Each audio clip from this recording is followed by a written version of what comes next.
नहमदुहु व नुसल्ली अला रसूलिहिल करीम। औज़ु बिल्लाहि मिनश शैतानिर रजीम। बिस्मिल्लाहिर रहमानिर रहीम। या अय्युहल्लज़ीना आमनु अतिउल्लाह व अतिउर रसूल वला तुबतिलु आमालकुम।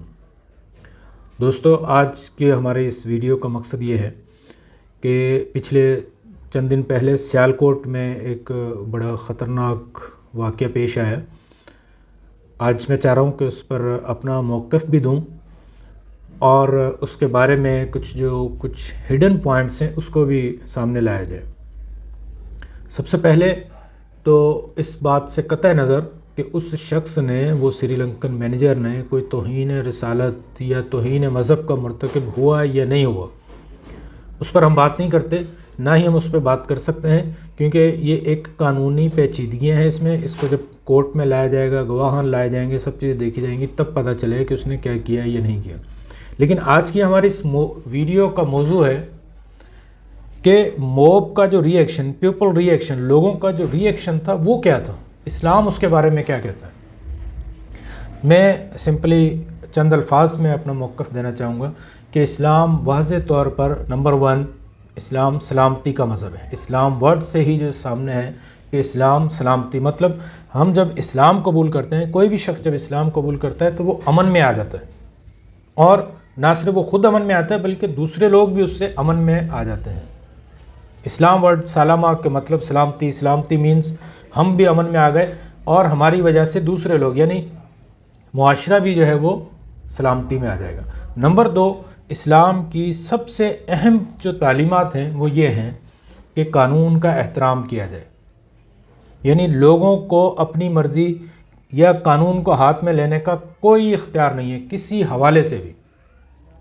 नबी सल्लल्लाहु अलैहि वसल्लम की वाज़ेह फरमुदात मौजूद हैं। आप सल्लल्लाहु अलैहि वसल्लम फरमाते हैं कि अगर तुम्हारे ऊपर नाक कटे हुए हबशी को भी हुक्मरान बना दिया जाए, हाकिम बना दिया जाए, तो आपने उसकी पैरवी करनी है जब तक कि वह शरीयत के ख़िलाफ़ हुक्म ना दे। यानी अगर कोई शख्स हाकिम है तो हमने हर हाल में उसकी बात को मानना है।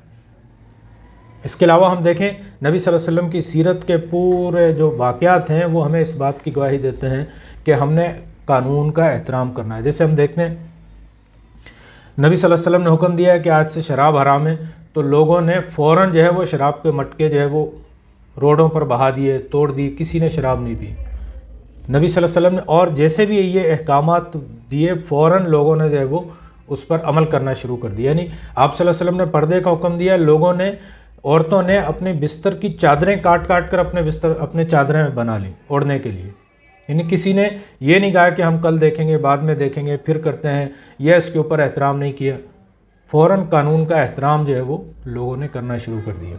और किसी भी मुआशरा, कोई भी मुआशरा जब तक कानून का एहतराम नहीं करेगा, कानून की पासदारी नहीं करेगा, वहाँ पर अमन नहीं आ सकता। यानी वहाँ पर इस्लाम की तालीमात पर अमल नहीं हो सकता, उस वक्त तक वहाँ पर अमन नहीं हो सकता। हमें हर हाल में कानून की पासदारी करनी है। जैसे हम देखते हैं नबी सल्लल्लाहु अलैहि वसल्लम ने वाक़या में ये फरमुदात मौजूद हैं कि जो कि नबी सल्लल्लाहु अलैहि वसल्लम की तौहीन का मुर्तकब होगा उसको सज़ा देनी चाहिए, लेकिन ये सज़ा सिर्फ़ और सिर्फ अदालत दे सकती है। कानून नाफिज करने वाले इदारे हरकत में आएंगे।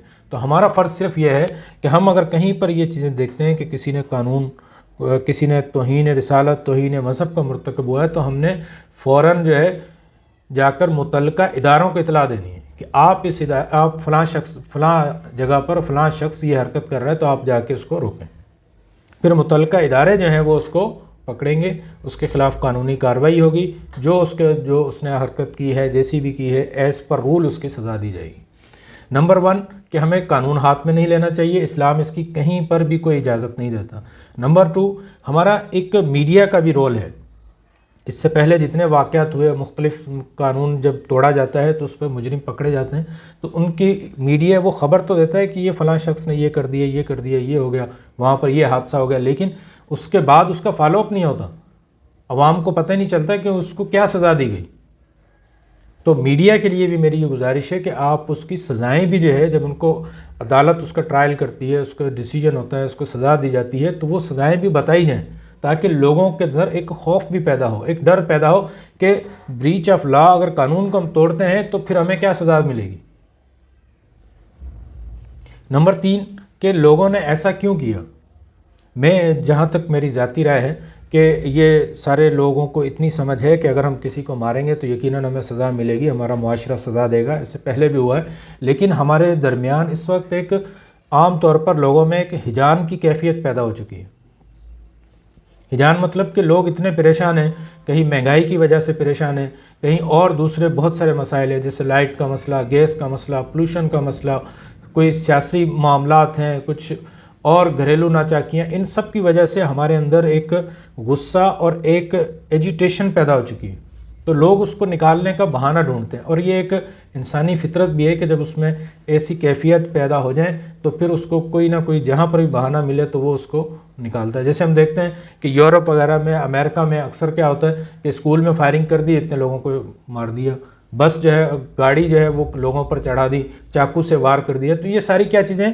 یہ ساری وہی چیزیں ہیں کہ انسان کے اندر ایک جب ہجانی کیفیت پیدا ہوتی ہے. تو ہمارا معاشرہ بھی اس وقت اس ہجانی کیفیت میں شامل ہو چکا ہے. میری حکومت سے بھی گزارش ہے کہ حکمران اس بات پر بھی غور کریں، لوگوں کے لیے آسانیاں پیدا کریں، لوگوں کے لیے تفریح کا سامان پیدا کریں، لوگوں کی پریشانیوں کو کم کریں. اسی حوالے سے ہمارے اندر قوت برداشت کے لیے بھی ہمیں کام کرنا چاہیے.